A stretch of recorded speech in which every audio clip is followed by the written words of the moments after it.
Hi friends, నేను మీ doctor జంగం Vishwanath, psychology మరియు PAE ఫ్యాకల్టీని, అంతేగాక మీకు ఇష్టమైన శ్రీ విద్య పబ్లికేషన్ పుస్తక రచయితని.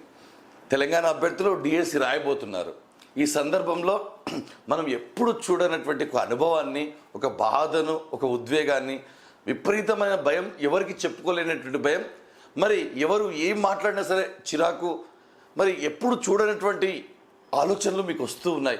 ఇక నా పని అయిపోయింది, సిలబస్ చూస్తే చాలా ఉంది, నేను చాలా టాపిక్ టచ్ చేయలేదు, అనవసరంగా నేను వాయిదా గురించి ఆలోచించాను, మరి అది చూస్తే తిప్పి కొట్టింది, ఇక నా పని అయిపోయింది, మరి జాబ్ రాకపోతే నా పరిస్థితి ఏమిటి, నాకు అస్సలు చదవాలనిపించట్లేదు, ఆసక్తి పోయింది, ఏం చేయాలో తెలియట్లేదు, మరి జాబ్ రాకపోతే నేను ఏం చెప్పుకోవాలి మిగతా వాళ్ళకు అనే ఆలోచనలు ఉన్నారు. కానీ ఒక విషయం నేను మీ దృష్టి నుంచి ఆలోచించి, మీ వైపుగా ఆలోచించి ఒక మాట చెప్తున్నాను. సరే, అయిందేదో అయిపోయింది, కానీ మీరు చాలా సంవత్సరాలు ఈ డిఎస్సి కోసం ఎదురు చూశారు. ఇప్పుడు తక్కువ సమయం ఉందనో, లేక సమయం లేదనో ఒక నెపంతో, లేక మీరు అనుకున్నది జరగలేదనే ఒక నెపంతో కనుక మీరు ఇబ్బంది పెడితే వాటికి ఇమ్మీడియట్గా పులి స్టాప్ పెట్టాలి. మీరు వెంటనే తేరుకోవాలి ఆ ఒత్తిడి నుంచి. గుర్రం ఇప్పుడే కానీ రౌతు చేతిలో ఉండాలి, కానీ మరి గుర్రం చేతిలో రౌతుంటే ఎలా? మీరు గొంగలి పురుగు నుంచి సీతాకొక చిలుకగా మారే దినాలు వస్తున్నాయి. మీరు కాలిపోతున్నారు. మీరు కాలిపోతున్నారు అంటే ఖచ్చితంగా లక్ష్యాన్ని చేరబోతున్నారు. ఈ సమయంలో ఇలాంటి అడ్డంకులు కామన్.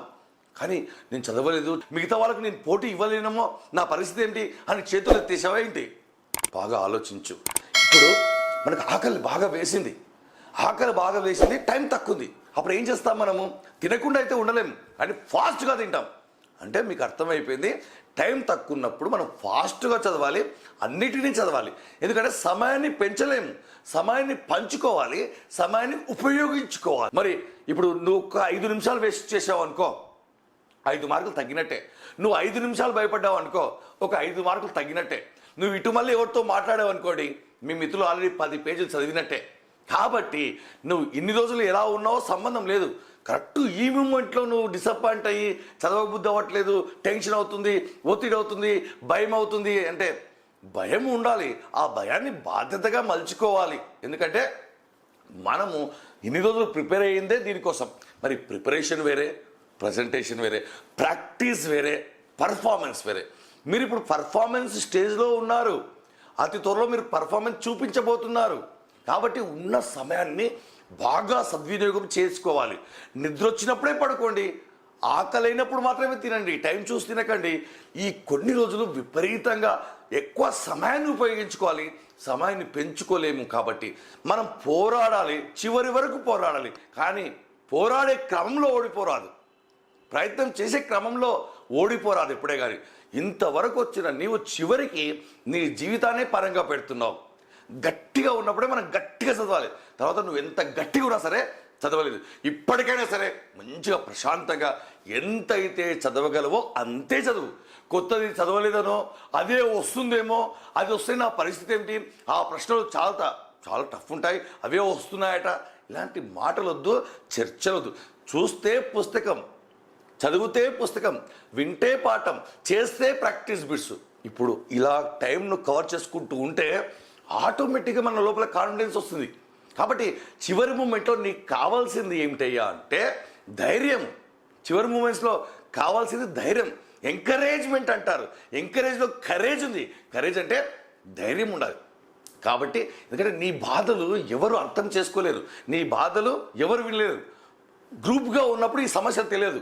ఒంటరిగా వచ్చేసరికి విపరీతమైన ప్రెషర్, విపరీతమైన టెన్షన్, ఏం తోచదు మనకు. ఒక్కొక్కసారి ఇలాంటి సిచ్యువేషన్లు వస్తాయి లైఫ్లో. గెలిచిన వారికి, ఓడిపోయిన వారికి కూడా ఇలాంటి. గెలిచిన వాడు కాస్త లాజికల్గా ఆలోచిస్తాడు. నేనైతే కష్టపడతాను 100%, నేనైతే కష్టపడే తత్వం ఉంది, నేను మధ్యలో వదిలిపెట్టాను. నువ్వు సముద్రం మధ్యలో ఉన్నావు, ఓపిక లేదు, దమ్ము వస్తుంది. దమ్ము కాదు రావాల్సింది, దమ్ము పెట్టి చదవాలి. ఊపిరి రావట్లేదు, ఊపిరి బిగపెట్టి మనం ప్రయత్నం చేస్తే గట్టుకు చేరుతాం. ఎక్కువ చదివితే కాదు, ఎక్కువ గుర్తుపెట్టుకోవాలి ఈ టైంలో. కాబట్టి చదవనివి మనవి కాదు, చదివినవే మనవి, ఎగ్జామ్లో వచ్చినవే మనవి. వాటిని కాపాడుకోవాలంటే నువ్వు ప్రశాంతంగా ఉండాలి, ధైర్యంగా ఉండాలి. ఏమి జరిగినా సరే తేల్చుకుందాం అన్నట్టుగా ఎన్నోసార్లు ఎన్నో కొట్లాటల్లో నువ్వు మాట్లాడిన సందర్భాలు లేవా? అవి నీ విషయానికి వచ్చేసరికి మరి ఎందుకు అలా వెనక్కి తోకు ముడుచుకొని లేపుతున్నావు? కుక్క నీ వెంట పరిగెత్తుతుంది, నువ్వు పరిగెత్తుతూనే ఉంటావు భయపడి. ఒక్కసారి ఆగి చూడు, తట్టుకో, ఆగి చూడు, దాన్ని పరిగెత్తించు. చేతులు తేయడం కాదు, విన్నర్గా చేతులు ఎత్తాలి. కాబట్టి ఏ మాత్రం కూడా పట్టు విడవకు. పట్టు పట్టరాదు, పట్టిన పట్టు విడవరాదు. ఆల్రెడీ పట్టు పట్టేశావు, విడిస్తే ఎలా? నువ్వు ఆల్రెడీ చదువుతావు, రివిజన్లో ఉన్నావు, ప్రశాంతంగా ఉంటావు. మరి నా వంతు కృషిగా క్లాసెస్ ఒక్కసారి ఖచ్చితంగా మీకు ఏదైనా టిపికల్ అనిపిస్తే విద్యా దృక్పథాలకు సంబంధించి మళ్ళీ ఒక రోజు మొత్తం కూడా నేను ఓపెన్ చేసి పెడతాను. ప్రశాంతంగా విని చదువుకోండి. ప్లస్ టెస్టులన్నీ అన్లాక్ చేసి పెట్టాను, ఎన్నిసార్లైనా రాయండి. ప్లస్ రేపే మనకు గ్రాండ్ టెస్ట్ ఉంది, చివరిగా పరీక్షలు రాయండి. ప్లస్ ఏమైనా డౌట్ వస్తే యాప్లో చాట్ బాక్స్లో మెసేజ్ పెట్టండి. ఏ అర్ధరాత్రి అయినా సరే మెసేజ్ పెట్టండి, మేము స్పందిస్తాం. మమ్మల్ని ఉపయోగించుకోండి. మీకోసం పాఠశాలలు ఎదురు చూస్తున్నాయి. నువ్వు వెళ్ళకపోతే ధైర్యం ఉన్నవాడు వెళ్తాడు, మనం ఇప్పుడు వెళ్ళకపోతే ఎప్పుడు వెళ్ళలేము. కాబట్టి అస్సలు వదులుకోకు. ఒక్కసారి డీప్ బ్రీత్ తీసుకొని వెంటనే నీ ప్రిపరేషన్, నీ ఆలోచన మార్చుకో. కాబట్టి నేను చెప్పింది నీకు బాగా అర్థమైంది అనుకుంటున్నాను. ఎందుకంటే నీకే బాగా అర్థం కావాలి, నీ సమస్యలు నీకే బాగా అర్థం కావాలి. కాబట్టి మీరందరూ కూడా క్లాసులు వినండి. ప్లస్ మెటీరియల్ కూడా అప్డేటెడ్ మెటీరియల్, ఎవరైనా పాత మెటీరియల్ కనుక ఉండి కొత్తగా చదవకపోతే ఒకసారి చూసుకోండి. కొత్తది మీకోసం అప్డేట్ చేసి పెట్టాను. NCFSC కూడా ఈ మధ్యలో మారింది, RPWDగా మారింది, ఆ అమ్మ ఆదర్శ పాఠశాలలు వచ్చాయి. కాబట్టి చేతులారా, మీకోసం మేము ఇంత కష్టపడుతున్నప్పుడు, ఆలోచిస్తున్నప్పుడు మీరు కూడా మీ గురించి పూర్తిగా మీరు ఆలోచించాలి. అది నీ యొక్క నైతిక బాధ్యత. కాబట్టి నువ్వు గొంగల పురుగు నుండి సీతాకొక చిలుకగా మారుతావని నాకు పూర్తిగా నమ్మకం ఉంది ఈ క్లాస్ విన్న తర్వాత. So all the best.